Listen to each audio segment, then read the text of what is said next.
Sebagai wilayah pesisir, pulau laut di Kabupaten Natuna, Kepulauan Riau tidak memiliki sawah ataupun menanam padi ladang.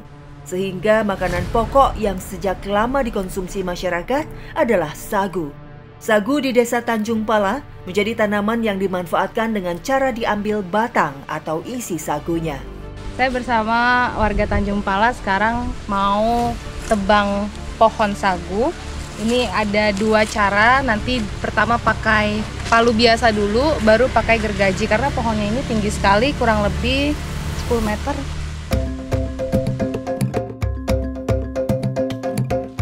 Di sini sagu tumbuh tersebar di sejumlah titik. Pohon sagu yang bisa ditebang merupakan pohon yang sudah memiliki batang berdiameter mencapai 60 cm.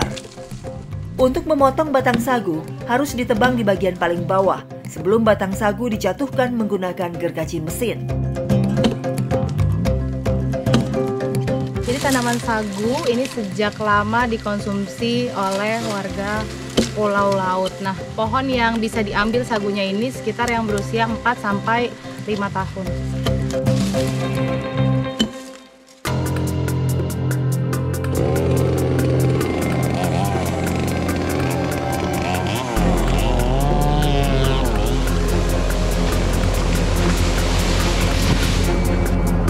Setelah berhasil memotong batang sagu menjadi beberapa bagian, sagu siap dibawa pulang untuk diolah.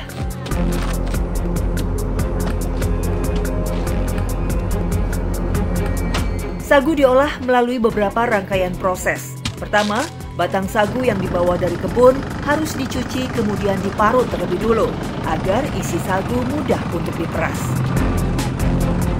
Nah, ini sagu yang sudah diparut. Proses selanjutnya itu adalah proses memeras, tapi kalau di sini itu diinjak untuk mendapatkan isi dari sagunya. Yuk kita bawa kemana nih Pak? Pindahin ke situ.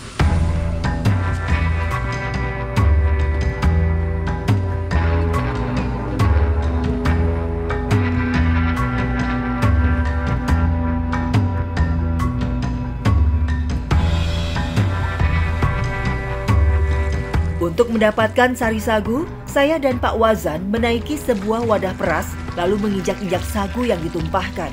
Cara tradisional seperti ini masih dinilai menjadi cara paling efektif untuk mengolah sagu.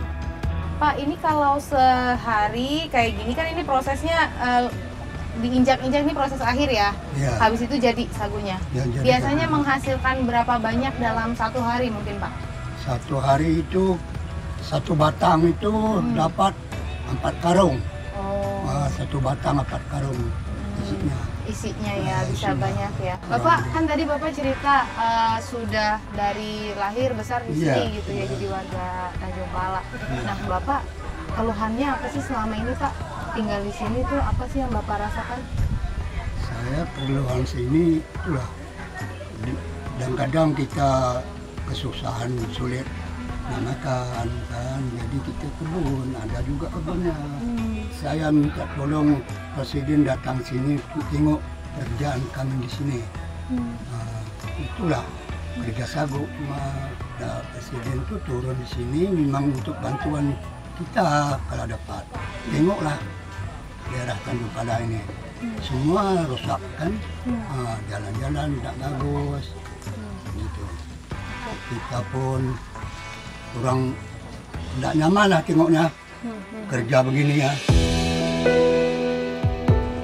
Hidup serba pas-pasan dan diselimuti keterbatasan. Itulah yang menjadi gambaran seorang Wazan yang hampir menghabiskan masa hidupnya penuh harapan yang hingga kini tak kunjung tercapai. Sebagai warga yang tinggal di ujung republik ini, dirinya hanya ingin sedikit perhatian dari mereka yang memiliki kewenangan. Warga di pulau terluar masih menjadi bagian dari NKRI yang turut ingin sejahtera. Untuk menjadi sagu yang siap diolah, rupanya membutuhkan waktu yang tidak sebentar. Sebelum sagu mengering, tekstur sagu yang sudah diperas sangat kenyal dan lengket. Nah, ini sagu yang sudah bisa dikonsumsi atau sudah jadi. Jadi kira-kira ini perlu waktu sekitar 1 hari ya, semua rangkaian prosesnya dari awal sampai menjadi seperti ini.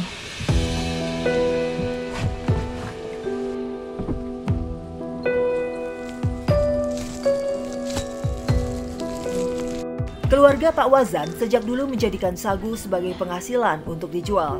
Namun sayang, hari ini minat masyarakat untuk membeli sagu kian berkurang, sehingga Pak Wazan menjual sagu ketika ada pesanan saja.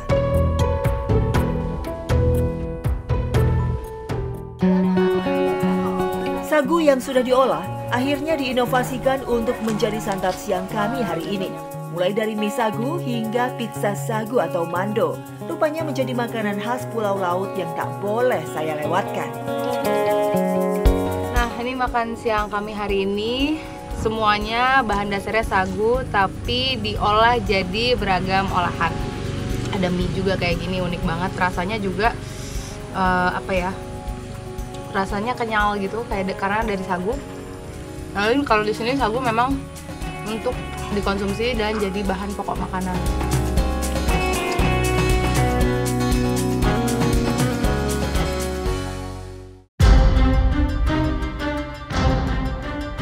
Ketika dihadapkan pada keadaan darurat, warga desa Tanjung Pala harus berjuang ekstra. Saya bertemu keluarga Pak Juki yang sedang gelisah mengetahui sang nenek harus segera dirujuk ke puskesmas. Pak Juki bergegas mencari jaringan seluler untuk menghubungi sanak saudara dan mencari ambulans. Apa daya, wilayah desa Tanjung Pala menjadi lokasi yang blank spot atau sulit sinyal, walau sekedar untuk menelpon saja. Padahal, dataran Pulau Laut sudah terfasilitasi oleh tower satelit, namun sayang, tak menjangkau hingga ke desa Tanjung Pala.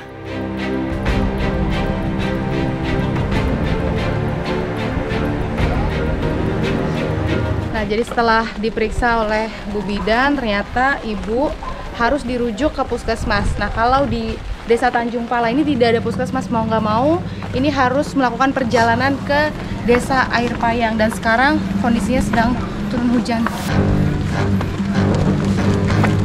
Sementara itu, puskesmas di Kecamatan Pulau Laut hanya terdapat di desa Induk.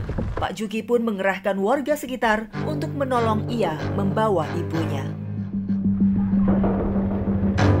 Di saat keadaan darurat seperti ini, kondisi miris lainnya di desa Tanjung Pala itu gak ada sinyal sama sekali. Tadi Pak Juki, anak dari ibu, sempat mencari bantuan untuk nelpon ambulan tapi nggak bisa. Akhirnya mau nggak mau yang ada kendaraannya hanya kendaraan roda 3 seperti ini. Kendaraan roda 3 terbuka menjadi satu-satunya pilihan untuk membawa nenek Jasma. Jarak yang kami tempuh tentu tidaklah dekat dan harus melampaui jalan rusak dan berlubang.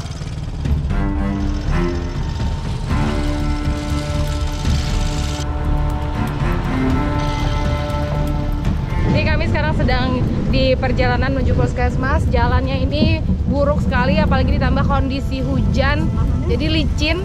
Terus ya nggak ada pilihan lain, harus dibawa dengan cara seperti ini. Bu Jasma ini sudah lansia dan hipertensi, jadi mau nggak mau harus dirujuk. Kondisi darurat seperti ini biasa ditemui kayak gini ya? Ya sering. Terus gimana kalau misalkan memang ketemu dengan kondisi pasien yang keadaannya harus dirujuk gitu? Ya kalau keadaan kayak gini harus lebih cepat, ya harus. Kadang kan ambulan kadang rusak kan, nggak selalu standby kan, jauh-jauh juga ambulannya di Air Payang kan. Soalnya nggak ada ambulan dari desa kan, nggak ada.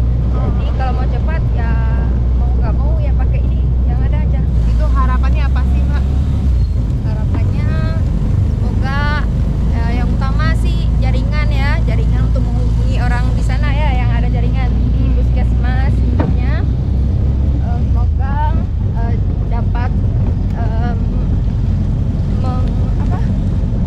komunikasinya lancar. Jadi kita Kalau terkait fasilitas kesehatan mungkin ada yang ingin yang menjadi kendala nih apa sih? puskesmasnya nggak ada, cuma ada di sini Polides itu pun alat-alatnya masih banyak yang kurang gitu, Terbatas ya. Iya. Sungguh miris, fasilitas kesehatan yang seharusnya menjadi aspek utama bagi kebutuhan warga sangat tidak memadai di desa Tanjung Pala. Sementara tiap dihadapkan pada kondisi darurat, tak ada pilihan lain bagi mereka selain berjuang menyelamatkan keadaan pasien.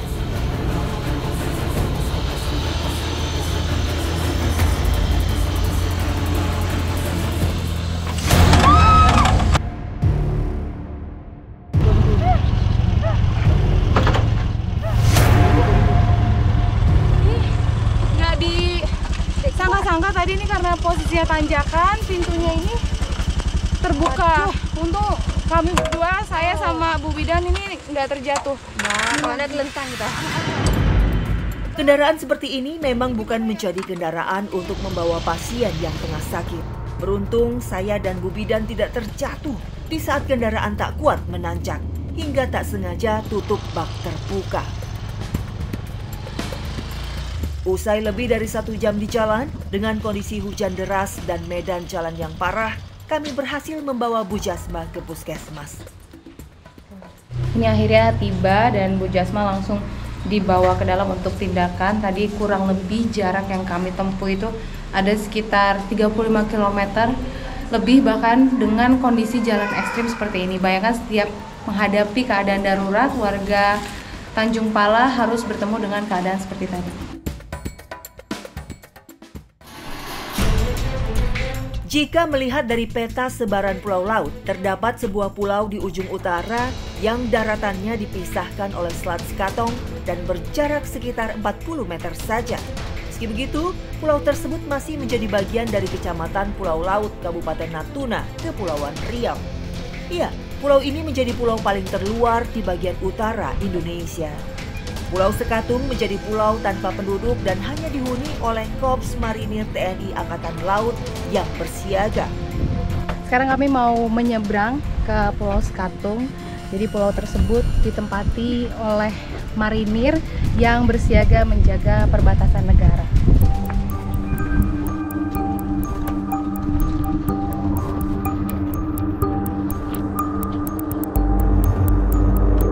Hanya perlu sekitar 15 menit saja untuk menyeberang ke Pulau Sekatung dari Desa Tanjung Pala.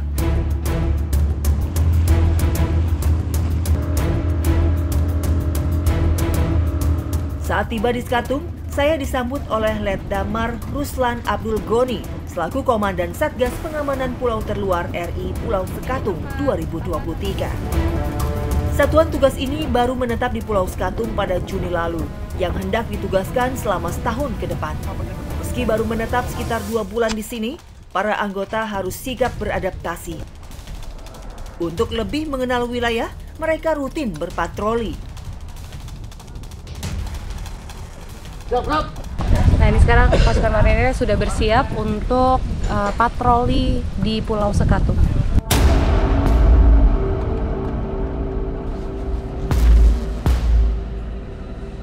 Sebagai Korps Marinir, para anggota memiliki tugas akan wilayah daratan di pulau-pulau terluar, walaupun mereka masuk dalam satuan yang berada di bawah naungan TNI Angkatan Laut. Pulau Sekatung luasnya mencapai 1,65 km persegi tanpa dihuni penduduk sipil. Pulau ini menjadi salah satu dari 12 pulau terluar RI.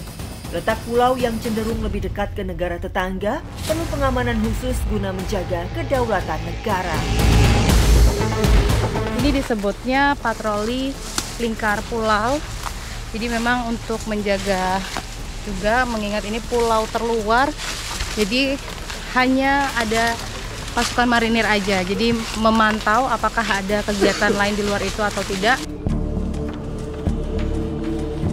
Berdasarkan kondisi fisik, Pulau Sekatung berbentuk bukit dengan ketinggian sekitar 5-6 meter. Lereng di sebelah utaranya agak curam, sementara sisi selatan bergelombang. Pulau Sekatung bersinggungan dengan perairan Laut Vietnam, Malaysia Timur, hingga Filipina. Patroli lingkar pulau ini bergerak menuju monumen tokoh masyarakat Natuna, Datuk Kaya Muhammad Dun, yang dibangun sejak 2010 dan diresmikan oleh Panglima TNI kala itu.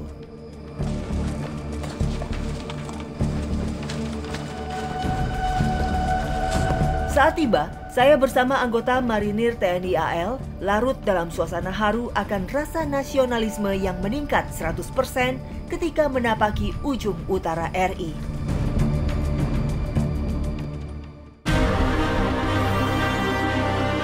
Sebagai pulau terluar, Pulau Laut tentu memiliki pos angkatan laut yang diisi oleh sejumlah personilnya.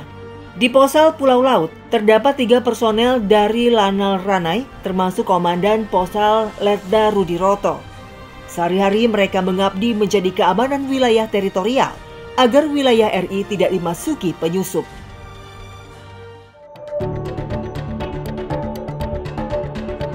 Di luar tugas utama mereka, tentu para personel AL mengisi kesehariannya dengan hal-hal positif bersama warga Pulau Laut.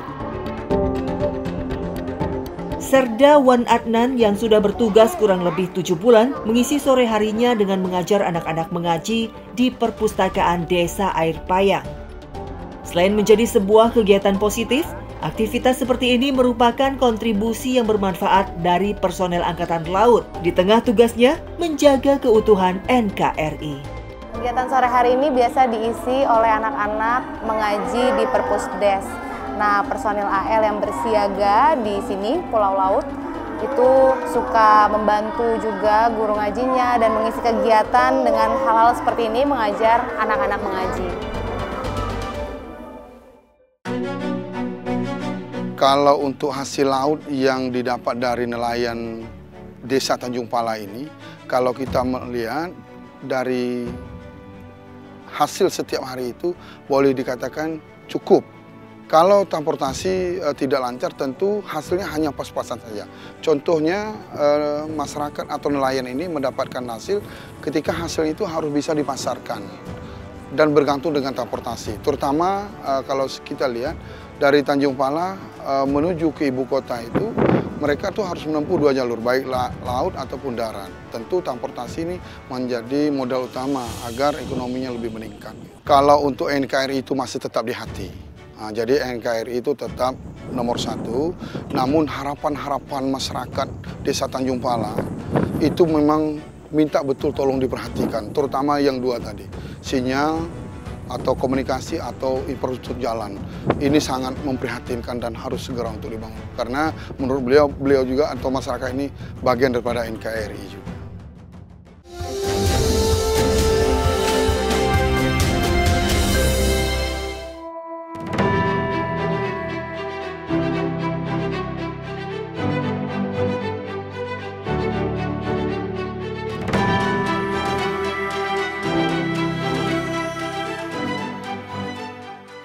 Assalamualaikum Mamah Dede. Mulai 9 September, ini baru Trans 7.